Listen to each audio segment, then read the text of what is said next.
Pemirsa, Presiden Jokowi memastikan Kepres mengenai IKN baru akan ditandatangani Presiden terpilih Prabowo Subianto.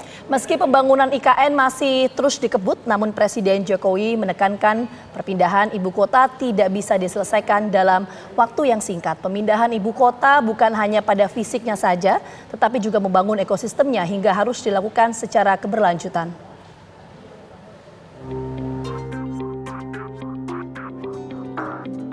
Keputusan Presiden Kepres mengenai Ibu Kota Nusantara IKN di Kalimantan Timur belum akan ditandatangani oleh Presiden Joko Widodo, meski masa pemerintahannya akan segera berakhir. Kepres IKN baru akan ditandatangani oleh Presiden terpilih Prabowo Subianto setelah dilantik. Koordinator Staf Khusus Presiden Ari Dwi Payana menyebut, Kepres IKN diserahkan kepada Presiden terpilih 2024-2029 sebagai bentuk komitmen untuk melanjutkan. Presiden Jokowi telah menekankan berkali-kali bahwa membangun ibu kota tidak bisa hanya dalam 1 hingga 2 tahun. Dan tentu sebagai bagian dari transisi pemerintahan, dan itu menjadi bagian dari komitmen Presiden terpilih untuk melanjutkan hal itu.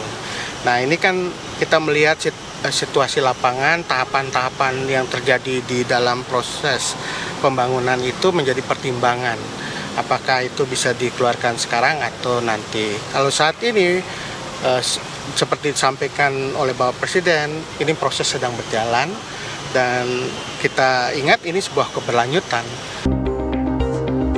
Sebelumnya Presiden Jokowi menegaskan pemindahan ibu kota bukan hanya urusan fisik, tetapi juga harus mempersiapkan ekosistemnya. Namanya kita pindah itu rumah sakit siap karena itu dibutuhkan, pendidikan untuk anak-anak kita juga siap, sekolah artinya juga dibutuhkan dari TK, SD, SMP, SMA, SMK, sampai universitas. Kemudian keramaian, ada restoran, warung-warung yang juga itu diperlukan.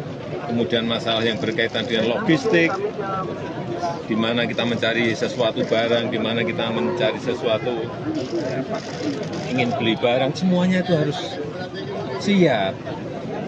Kalau sekarang apartemennya siap, tapi kantornya belum, mau apa? Berarti ditekan sama Pak Prabowo nanti, Pak? Akan ditekan sama Pak Prabowo nanti? Ya mestinya gitu, Presiden baru, Pak Prabowo. Sementara itu, Presiden terpilih Prabowo Subianto telah menegaskan komitmen melanjutkan pembangunan ibu kota negara Nusantara. Prabowo menyadari pembangunan IKN bukan pekerjaan yang sebentar. Tim TV One mengabarkan.